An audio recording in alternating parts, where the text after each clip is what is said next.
Hello and welcome to TI Now. We're here today at the guest house at Nest headquarters in Palo Alto, California. Today's discussion of smart communities and IoT, keeping citizens safe. To help us understand the latest in this topic are David Tenenhaus, Chief Research Officer, VMware, Brian Lee, Threat Intelligence Researcher, Palo Alto Networks, and Chris Greer, Senior Executive, U.S. Department of Commerce, National Institutes Standards and Technology, NIST, and Sumit Mittal, Executive Business Development at Nest. Thank you, gentlemen, all for joining us today. Thank you. Top of mind question for me is IoT security. What does IoT security mean in the age of smart living and communities? And maybe, Brian, I'll give you that question first. Sure, that's a really great question. In general, when we talk about security in IoT and smart communities, it really shouldn't be too different from regular computer systems, because at the end of the day, they are still computer systems, just in different formats. Where it becomes different, though, is the prevalence of smart devices all throughout, whether from the enterprise all the way down to our homes. We were talking about HVAC systems, lighting systems, camera systems, all the way down to home appliances. It's everywhere today. So then we have to really start thinking about how are we protecting not just enterprises who generally have lots of security devices, but also your average person who's at home with their Nest thermostats. And it's really important, I think, to think when you talk about this, about the citizens who are participating in these smart city activities, right? They want to see benefits in their lives from these technologies, but at the same time, they want to feel safe, secure, and that their privacy is protected. That's part of the security challenge. Yeah, but I think I would divide this into a few different categories, right? When it comes to consumer IoT security, there are a few different aspects. One is your own personal security, right? With the cameras looking at stuff, self-monitoring, looking at your kids and stuff like that. So that's one category of the security we are looking at. The second is about what the panel here said, is about making sure that those devices are not hacked, right? So that's a network layer security that we are referring to. When we talk about the second aspect, and that's where I have the experts here, and I'll let them lead it, but just to add fuel to the fire, I think IoT, consumer IoT has progressed quite a bit, where now it's getting to a plug-and-play functionality. You put the device and it works. I see that one of the areas is security that needs to develop quite a bit for a rapid consumer adoption, right? Still, for a consumer, an average consumer, firewall is kind of a foreign language, and the devices that come to protect your network, it takes a while for the customer to really get into it. At times, it is really complex and hard. There are companies, for example, Cujo Security, or they come with like this device. It's a physical device that sits in your home network, and it protects your home network, supposedly. I haven't tested it. But I think the security for consumer when it comes to IoT needs to progress a little bit more for it to be a mass adoption, be it plug and play or user friendliness, whatever it is. There's a lot of innovation that needs to happen in that space to protect the devices and the people who are using them at their home. I think Sumit and Chris have both sort of hit on. There's a couple different axes here, right? One has to do with the sort of local attack on one device, and the other has to do with the widespread attack, exactly. Where you're attacking a whole class of devices that are distributed across a whole area, perhaps a whole country, a whole world. Absolutely. And then maybe even using those to create a DDoS attack. Right. Exactly. So there's these two axes. And then there's also, I think, an axis that differentiates IoT, which is you can be attacking to get the information, right, and people's personal information, et cetera, but you can also be essentially creating physical attacks where you're changing the physical world through those IoT devices because they're connected to the physical world. So this is kind of a differentiated type of vector that we really need to look at. However, I know we're going to talk a lot about security, and we're probably going to talk a lot about how are we going to secure these things. Right. There's another way to look at your question, which is these devices can also bring a lot of security and safety to people. Sure. right? So we shouldn't lose track. Like, it's important not to sort of throw the baby out with the bathwater here and forget all of the good things, particularly in the security and safety space. And particularly when you look at whole communities, not just, for individual homes, it can be fire safety. It can be burglar alarms, et cetera. But when you look at whole communities, you have a lot of public safety benefits. So I think we should actually think of safety and security also in terms of the benefits. And then how do we make sure we deliver those benefits safely? Oh, absolutely. I mean, I think benefits is what will drive the adoption. And they're huge. Exactly. I mean, today, why people buy a IoT device, they're not buying it because it's an IoT device. They're buying it because it's solving a pain point. And that pain point is related to, whether it's a safety, security, and a few other benefits that might come with it. But safety and security for mass adoption, it has to be presented as a benefit. And I think people do see it as a benefit. They have started looking at it as a benefit. But as you rightly said, if there's a mass attack, right, people can take control of your cars and change the red lights as they've shown in the fiction movies. But a lot of that stuff needs to happen from a security standpoint to make it even more secure than what it is today. Well, and the consumer can't adopt, we can't get the kind of mass adoption you want if the consumer can't trust the system. So it's a matter of trust. Yep. And yet, I would observe, just from an industry perspective, that security is one of those items that is either built at the very beginning of a process or a service delivery, or it's an afterthought and is a retrofit. David, why is that? Well, I think a certain amount of it is inevitable if we want to innovate and we want to create new capabilities. And it's not a new situation. In fact, actually, NIST is leading now in things like IoT security, but NIST has for a long time led in things like building safety code and building fire code. We do that because we had some bad things happen. So, when we started building, sophisticated buildings, we didn't have those safety codes. Aircraft, auto safety's improved tremendously, right? But that's been a 100-year journey. Absolutely. So I think we have to realize that there does tend to be an early stage where the security will not be the first thing that drives adoption. Right. Except, and there is an exception, and you hinted at this before, where the product's kind of intended purpose is security. So I have a feeling that part of what we're going to have to see here are products and we're going to see sort of IoT devices, particularly the ones that are way at the edge, the cheapest, the most innovative, the ones that are getting out there really quickly and changing very fast. Realistically, they may not have all the security bells and whistles that we want, but if you go kind of one step into the network from them, you could imagine having gateways, firewalls, choose your vocabulary, whose role in life is to really protect those. And not just those gateways, but also the service, now that we know how to deliver cloud-based services that can help people secure those things. So I think you may find out we should drive the security of the things as much as we can without precluding innovation, right? And then think about how we wrap and protect them with circuit breakers and ways of insulating so that we can both protect those things from outside attack, and when those things get compromised, we can prevent those compromised things from moving inward and laterally across the network. So, go ahead. I was just going to say that indeed we've been working on the fire codes and the building codes for more than a century now. And they constantly have to be updated because of new technologies, new materials, new uses, and new combinations of things. That's certainly true in the Internet of Things and smart cities. It's not a once and done kind of activity. Furthermore, in IoT, we're seeing a lot of retrofitting of existing infrastructures. And so that's by definition retrofitting that system. And I think that's a big challenge for us as well, is how to make the framework responsive to these kinds of legacy enabling projects. I mean, I think a lot of it, we live in a society, it's a capitalist society, right?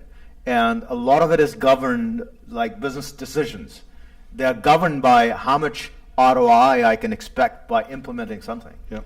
And the challenge with the security is that it is extremely important, but it's hard to quantify. Like, what is the return I can expect, right? In business environment, it's getting more ingrained, and they see that, with the attacks happening and the information getting leaked, it's needed. In the consumer world, it's like asking someone to pay extra for installing a firewall in the home. Really? Do I need to do that? Okay, I might do that when the attack happened, but not right now, right? And a lot of that will happen as a part of the responsibility, a good part of the responsibility is also on the OEMs who are manufacturing these IoT devices for consumer or SMB space. They have to make sure that their systems are secure and they're implementing enough security. And I think they're getting to it. They're implementing it. More and more will happen. But more you define an ROI with that security element, it will never be an afterthought. It will be ingrained as part of the process.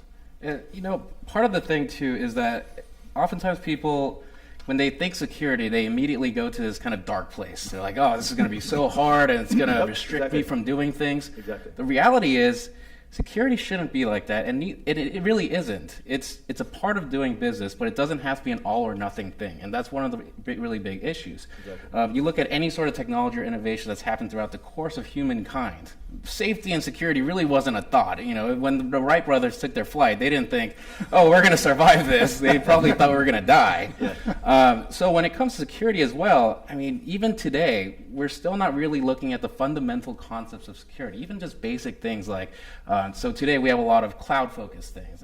Things are talking to the cloud for authentication. Why not enforce two-factor authentication on everything? The cost of doing that is fairly minimal from a technological perspective, and it's extremely effective in guarding against attacks.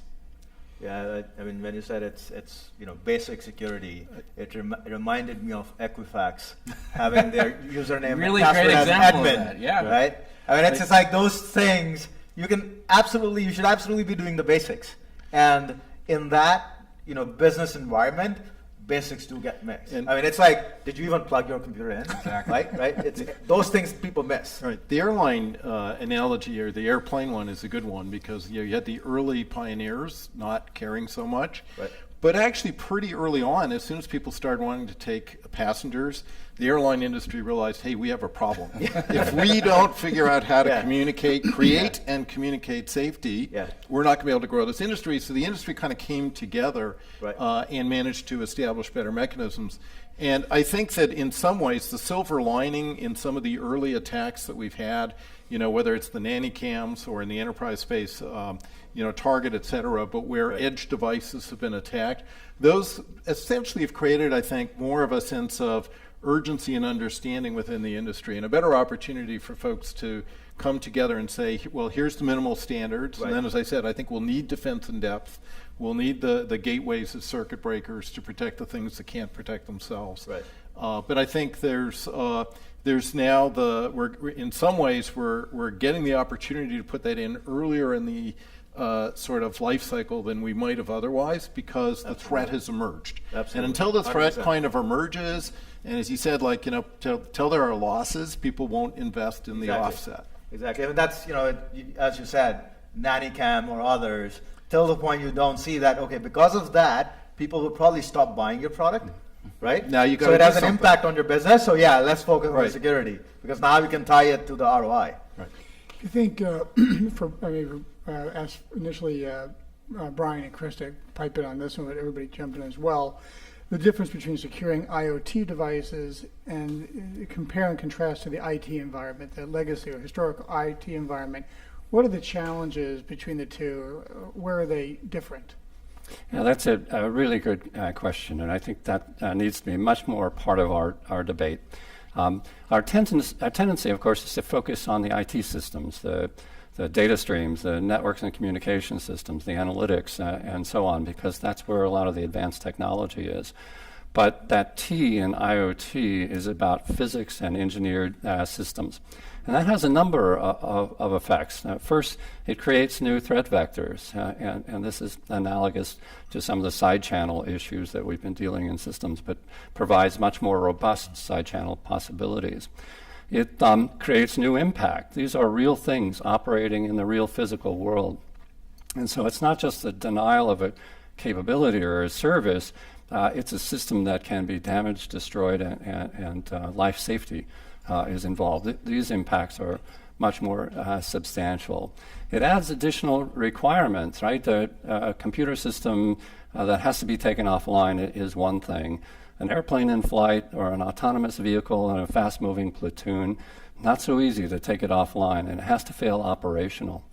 The good side, I think, of the message is this actually creates a new category of mitigation mechanisms that are not accessible in IT systems. These are physics-based mitigation mechanisms, things like state estimators that are being applied in the smart grid for understanding what's the real physical state of this in a verifiable way, and how does that compare to the input I'm getting from my IT system, and does that provide any evidence of an attack on that system? And a number of people are working on that. So I think those are some of the implications we have to keep in mind. So I kind of come from the opposite side, and I completely understand what you're saying here, but how I think of it is from an adversary perspective. If I'm an adversary, it doesn't matter to me what your systems necessarily are. To me, it all just shows up as IPs and systems and their capabilities and what their file systems look like, what their operating system versions are, what their software is on the actual system itself. It only really comes down to my objective. Now, if my objective is to go take down the power grid, obviously I'm going to go try to traverse the network to go look for those power grid systems. But while I'm doing this, they're all just still computer systems. I'm still traversing the network, which means from the defensive side, we can still defend it much like any other IT systems. If things are networked and they shouldn't be, we can air gap them. If you air gap them, now you've just taken away the actual vector on how to do that attack. So using these, again, kind of basic fundamental security policies and theories, we can very easily protect all this stuff. Now, obviously, I say easily, and everyone's going to be like, "No, are you serious? It's way harder than that, way more complicated."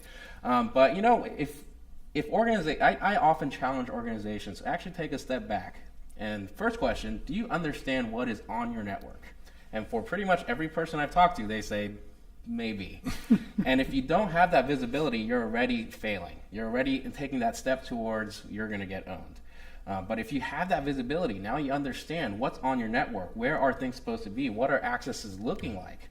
Now you can intelligently deploy these various defenses out there and actually do something about it. So I've got a bit of a foot in both camps because I do see some of the differences. However, I'm sort of a little bit more over here in terms of similarities, and in particular, if you're wondering, like, well, why is VMware in an IoT panel? A lot of it is because of those similarities, right? Through AirWatch, we manage, incredible numbers of end-user smartphones and smart devices, and a lot of the key to that management is keeping them up to date, right? Keeping them, do I know what devices I've got? Do I know what their status is? Do I know what the status of the data is? And are they getting all the upgrades that they need? So we sort of see ways to extend a lot of what's been learned in that space, not just by us, but by the whole industry. Similarly, we do a lot of things inside the data center. Now you see these things basically being outside plant and outside the data center. A point I really want to reinforce is this network point, because that is the difference. The truth is, people often talk about, we're going to have billions of things. At DARPA, we did, I think, the first inventory on IoT, and we figured it was about 6 to 8 billion new things a year. That was around 1997. 97. Okay. So what's different, and what we deliberately set out to do, by the way, was to get those things networked. Yeah. So what's different is they're becoming networked. That's, again, why I keep talking about we can intermediate on those network flows. We can isolate, we can use microsegmentation, and we can make sure we sort of have a handle, so we can both intermediate on attempts to get into them and attempts to exfiltrate from them or to use them in DDoS type attacks. So I'm kind of on that optimistic side. I do see the differences, right? There's the difference in terms of the kinetics potential to do damage. I think one of the differences that fits on both sides is that they're geographically dispersed. So again, it's kind of, if somebody figures out an attack that could take down lots of, say, a particular nanny cam, but we can keep them from being able to do that over the network, then they have to get close to all those millions of nanny cams. Well, that's a really hard problem, right? Yeah. So, I think we've got kind of a way to intermediate some of these axes. Now, I would love to see the security technology to evolve to more of a proactive stage rather than preventive stage, because I think what we do today is after the fact. right? So the attack has happened, then you control it. Would love to get into the matrix world, where you have artificial intelligence of some sort that is actually working on, for example, day zero attacks and thereafter. That's, in my view and vision, that's the only potential way, or one of the big ways that you can actually control all these attacks before they even happen. A lot of our approach today is very defensive. We only take care of it once it has happened. It's a very old identify the signature and then work on that signature. But you may not even need AI for that, because if you go back to like the nanny cams, so why was this traffic from Lord knows where touching those nanny cams? Yeah. Shouldn't have been happening in the first place, right? Yep. So again, you probably don't even need AI to get proactive and prevent an awful lot of things. And that goes back to the basics. If you do your basics right, after that, I mean, you said it, right? These hackers out there, they are looking for all kinds of loopholes. Once they find that gap, they will get in. And it's very hard to, even if you have done your basics, most likely you have opened a gap somewhere. So that's a really interesting discussion. So one thing that oftentimes gets lost in these types of discussions is that the adversaries out there, they're all humans. Exactly. They're all human beings just like me and you. Yep. And if we're talking about criminals, they're just after money. And they're criminals for a reason. It's because they're lazy. Or after the elections. Sure. Okay. So, we're talking about nation-state adversaries. These guys are just going to jobs. They're literally waking up at 9 a.m. or 8 a.m., going to their jobs, looking at their ticketing queue that says, go attack this country. And they're like, oh, man, I got to go do this again. And, again, they're lazy. When you go to your job, you try to be efficient, right? You're not trying to reinvent the wheel every single time. Sure. So what's happening today is that because we're not really doing these fundamentals, we can look at Equifax and all these other attacks, these guys are just reusing tools continuously. They're reusing exploits, reusing malware, reusing attack protocols. I mean, the most common attack method still today is phishing. It's literally just asking to click on things or giving me money or give me your credentials.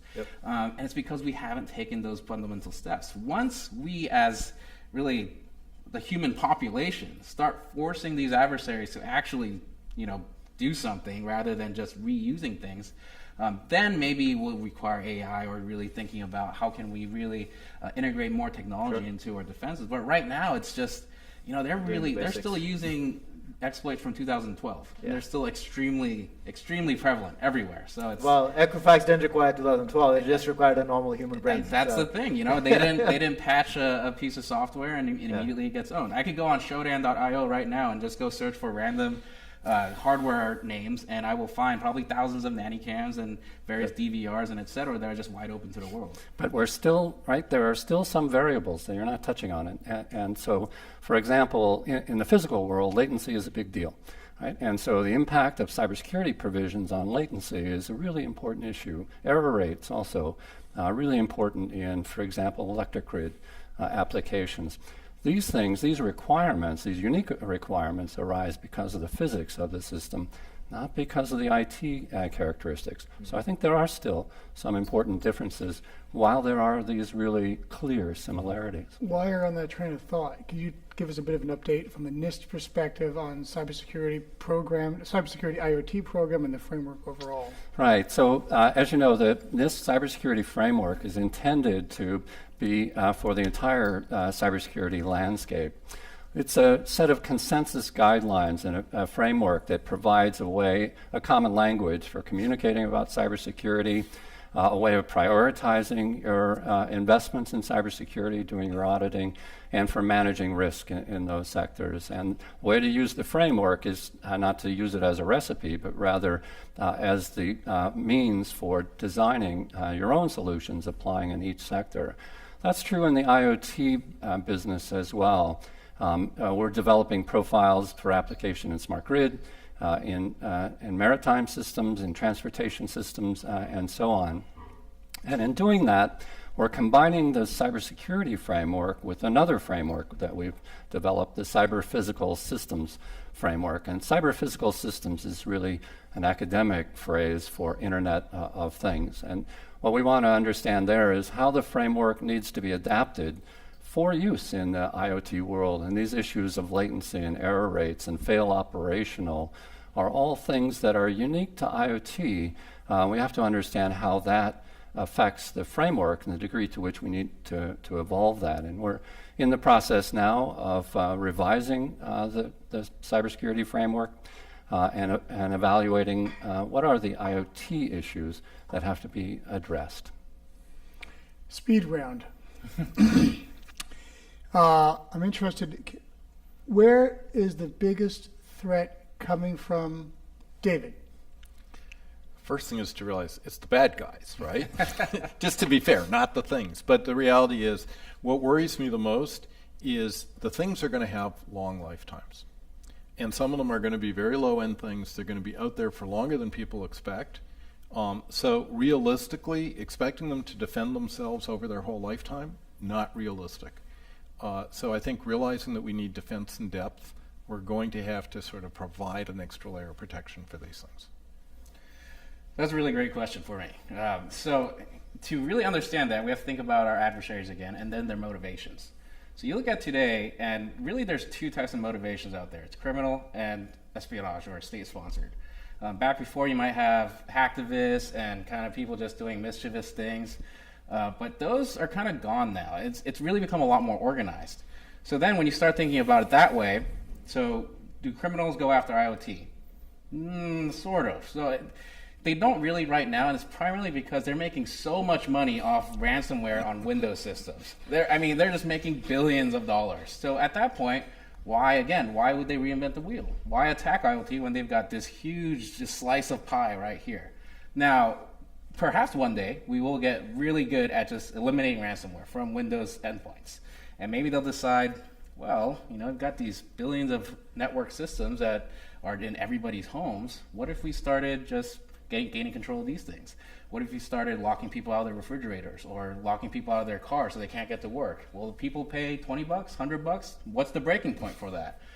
So that, for me at least, is what I see in the potential foreseeable future. As for your nation-state adversaries, that kind of more goes into the ICS and SCADA world, which it can be sort of IoT-related things, and that's actually an area that we are now starting to see a lot more of with the various power grids that have been compromised now, and that's definitely happening a lot over in the Ukraine area.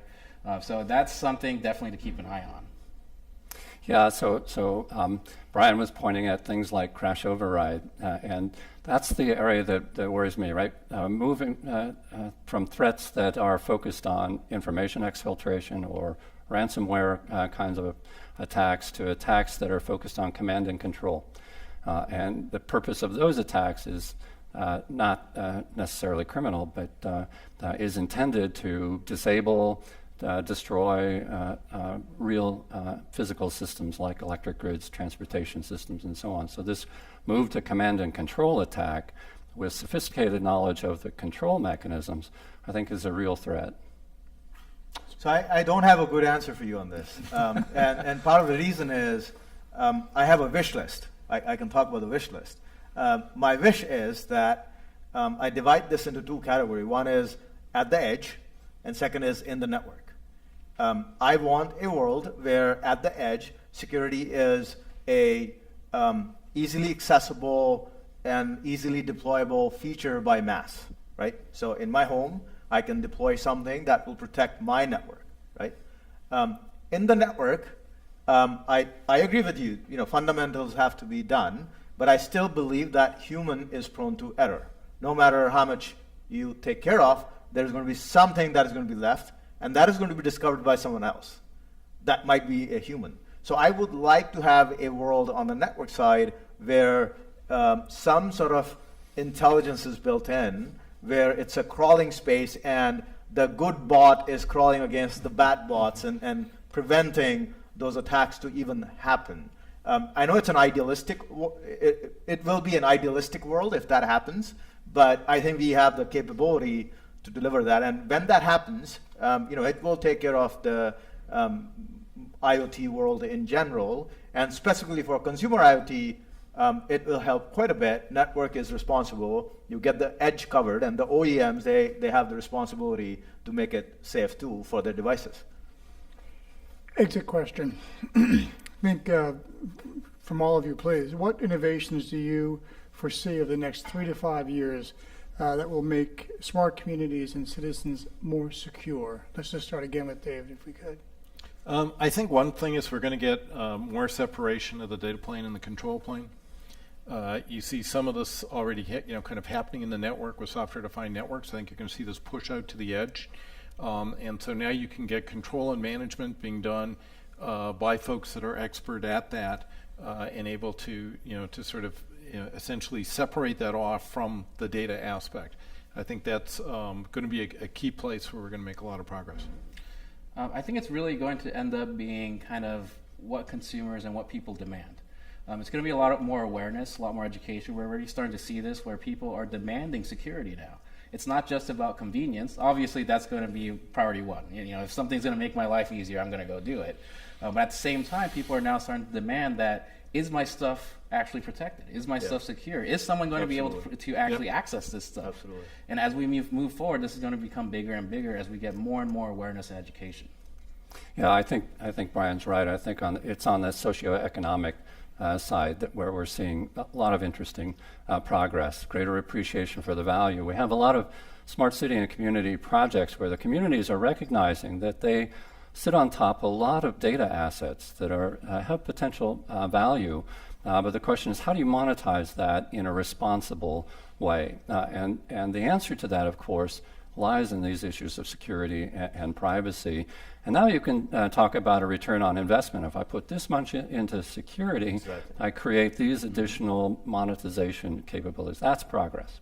Yeah. No, I 100% agree with the panel here. I think it is bound to happen. It's already happening, right? Where you can measure the ROI and people are demanding it. There's the other facets of security, as I said, the physical space security, and that is getting better too, with all the image recognition and what have you. So it's coming to the right, I think, tipping point for it to take a hockey stick approach. Gentlemen, thank you all for joining us today. Thank you. Thank you. Thank you.